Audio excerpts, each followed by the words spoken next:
Hola, Dios les bendiga. Bienvenidos a la clase número 6 de la materia de costumbres y geografía 2.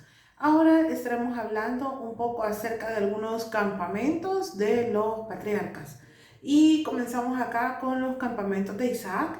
Dice que en contraste con Abraham, Isaac, aunque piadoso, era un tipo menos fuerte y agresivo. Vivió una vida tranquila en sus campamentos. Los hizo en varios lugares y aquí ustedes tienen un mapa, ¿verdad? Que identifica más o menos en qué lugares estuvo sus campamentos. El primero de ellos se llama Beer Laoi Roy o Pozo del Viviente que me ve entre Cades y Bered en el camino que conduce al desierto de Shur, ¿verdad? Eso lo vemos en Génesis 16, 7, 14 en el 24 y el versículo 62, en Génesis 25 y en el versículo 11. Mi recomendación de siempre, que puedan leer las referencias bíblicas que ustedes tienen acá en cada material que ustedes reciben de las clases. Dice, el otro lugar es Gerar. Si usted se fija, todos estos lugares están justamente cerca, bueno, relativamente cerca, ¿verdad? Del Mar Muerto. Dice que el otro es Rehoboth. Dice que ese estaba al sur, al suroeste de Berseba. Berseba, que también es otro lugar, dice que está tan llena de recuerdos de la familia para los patriarcas.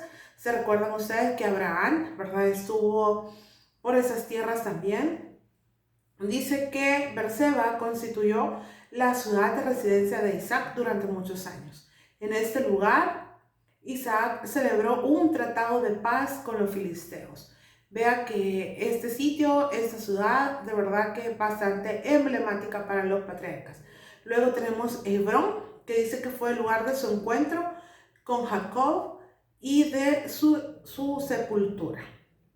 Luego tenemos acá los viajes de Jacob. Eso lo vemos en Génesis 28 al Génesis 35 y el versículo 27. Dice que uno de los viajes de Jacob fue la huida a Aram, el otro fue el viaje de regreso y el otro el viaje a Egipto. Para Jacob fue bastante complicado, ¿verdad? Porque tuvo que moverse bastante, ¿verdad? Si ustedes recuerdan la vida de Jacob. Dice que en cuanto a la huida a Aram, dice que estacionamientos en su ruta de ida, su punto de partida fue Berseba. A poco de haber obtenido por engaño la bendición paternal, se recuerdan de ese momento, ¿verdad? En cuanto él se pone todo lo necesario para poder parecerse a Esaú. Dice, tuvo que huir de Berseba cual fugitivo evitando a la justicia, pues su hermano juró matarle tan pronto falleciese Isaac, su padre.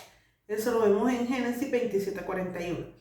Se distingue también en este lugar Betel, dice, por la visión de la escalera que él tuvo ahí. Él veía ángeles que subían y bajaban en una escalera. Y desde ese lugar se marchó hasta Aram, haciendo un recorrido con este viaje de más o menos, se puede imaginar, 400 kilómetros. Toda la curva occidental de la media luna fértil. Era la forma más práctica, ¿verdad?, de moverse de un lugar a otro. Obviamente había medios de transporte, pero que no eran tan rápidos, veloces, ¿verdad? Como para estar de un día para otro, como ahora en día, ¿verdad? Vemos algunos estacionamientos en su ruta. Dice que para estimular su fe, Dios anunció a Jacob que regresara a Canaán. Eso lo vemos en Génesis 31, del 1 al 13. Dice, valiéndose de la ausencia de su tío en la trasquila de ovejas, salió secretamente para irse a la tierra prometida con todos sus bienes. Labán lo persiguió, alcanzándolo en un punto al norte del Jaboc, del río Jaboc. Pero amonestado por Dios de no causar a su yerno daño alguno, regresó a su tierra después de haber levantado un majano y pronunciado sobre él la bendición en Mizpa, al celebrar un tratado de paz, permitiendo así a Jacob seguir hacia una ruta que tenía, hacia una dirección, y vemos que llega a Mahanaim. Como ustedes pueden ver, aquí es importante que podamos ir viendo los detalles del mapa para que nosotros más o menos nos podamos ubicar y saber en dónde es que estamos. Vea que ahí dice, en el mapa que ustedes tienen, ahí dice recorrido de Jacob, recorrido de Esaú. ¿Verdad? Los lugares donde, por donde más o menos se vieron, se encontraron. Dice Peniel, también es otro lugar, cerca del Jaboc, en el lado oriental del Jordán. Aquí tuvo el célebre encuentro con el ángel y la reconciliación con Esaú. Y de ahí para allá, después de ese momento, después de eso fue ahí en Peniel. ¿Se recuerdan ustedes de esa expresión? Donde dice que le llamó así porque ahí fue donde él vio cara a cara, ¿verdad? Al Señor. Entonces para él era importante, y además de este encuentro que tuvo también con Esaú, que creo que fue un gran momento para él, porque pues todo lo que habían pasado, todo lo que habían vivido, todos los engaños que habían hecho Jacob, ¿verdad? De alguna manera iban a tener consecuencias, y las tuvo, y con su hermano también, ¿verdad? Y qué bueno que pudieron pues reconciliarse. Luego de ahí dice que se fue para Sucot. Era en Génesis 33:17, ubicado en el valle del Jordán, un poco al norte del río Jaboc, punto en que Jacob hizo sus preparativos para establecerse en Canaán, edificando una casa, dice, ramadas para sus ganados. Pero la matanza de los siquemitas por Simeón y Leví los obligó a cambiar su estancia, de manera que ellos se fueron para Betel. Betel, eso lo vemos en Génesis 35, del 1 al 14, dice, donde instaló su tienda. Hizo algo sumamente importante, donde dice que renovó su pacto con Dios. O sea, qué bueno, ¿verdad? Que Jacob tuvo ese momento de reflexión, y yo creo que esto es algo importante para todos nosotros. Probablemente, vea, en la vida tengamos mil y una cosas, pero siempre es importante que volvamos nuestra mirada a Dios, no porque estemos lejos y llenos de mucho pecado, pero muchas veces en medio del cristianismo mismo, ¿verdad? Nos olvidamos de a quién estamos siguiendo, quién es nuestra meta, ¿verdad? Que es el Señor, que es Jesús, ¿verdad? Seguir a Jesús, ser como Jesús, eso es lo que nosotros queremos. Entonces, quizás renovar a veces, poner un alto a todo el estilo de vida que llevamos, poner un alto y renovar ese pacto que una vez hicimos con el Señor, de decirle, te vamos a seguir, voy a seguir este camino, yo sé que es el correcto, pero a veces las cosas de la vida, como le digo, pueden ser cosas buenas, cosas malas, que nos hacen desviar nuestra mirada de eso. A Jacob le habían pasado muchísimas cosas, pero él vino y tuvo la valentía de renovar su pacto con Dios. Luego de eso se fue más al sur, en Efrata o Belén, situada a 8 kilómetros al suroeste de Jerusalén. Llegó a ser un lugar inolvidable para Jacob, porque ahí descansaron los restos de su amada Raquel.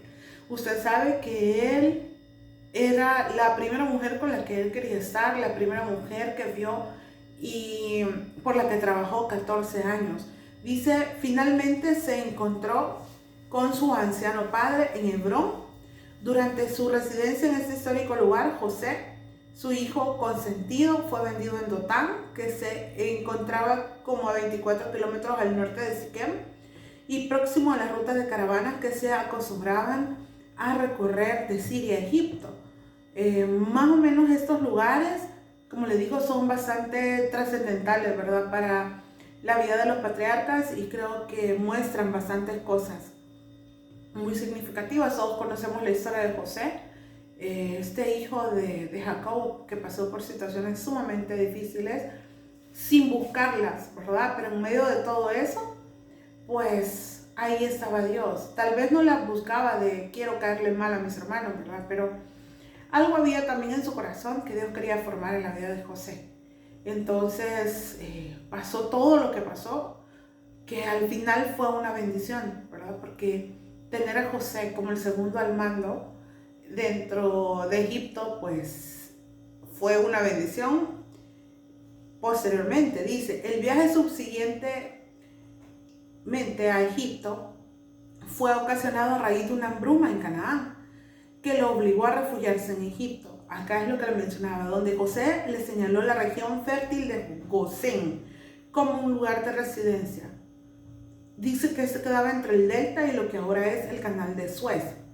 Como la costa del Perú, la fertilidad de aquel lugar depende de la irrigación, mediante la cual los israelitas lo convirtieron en una tierra altamente productiva. Se les dio esa región y obviamente pues ellos hicieron que ese lugar fuera bendecido, ¿verdad? Porque eran elegidos de Dios. Dice que la procesión fúnebre de Egipto a Hebrón, eso lo vemos en Génesis 49, del 28 al 33, dice, esta no siguió la ruta directa a Canaán debido quizás a las hostilidades de algunas tribus, como las filisteas y las amorreas, sino que pasando por el sur del Mar Muerto, atravesaron la región de Moab y cruzó el Jordán en aquel lugar que se llama Abel Misraim o Atad, en la ribera oriental del Jordán. De ahí dice que se dirigió camino derecho a Hebrón, donde fue sepultado el ilustre patriarca, en la tumba hereditaria de Macpela, ¿verdad? Ahí también estaban los restos de Jacob. Vea que es muy importante que nos demos cuenta que ellos se movían, ¿verdad? Y en cada lugar donde ellos iban había un acontecimiento importante que marcó para ellos su vida. Y qué bueno, ¿verdad? Porque nosotros tal vez no viajamos constantemente, nos vamos de un lugar a otro, pero hay situaciones y momentos de nuestra vida que marcan nuestra vida porque Dios siempre quiere enseñarnos algo y nosotros, aunque creamos que lo sabemos todo, no lo sabemos, ¿verdad? Sino que Dios en su infinita misericordia siempre quiere enseñarnos algo más, así como lo hizo con los patriarcas, ¿por qué no lo va a hacer con nosotros? ¿Verdad? Gracias por llegar acá, que Dios les bendiga, nos vemos en la siguiente clase.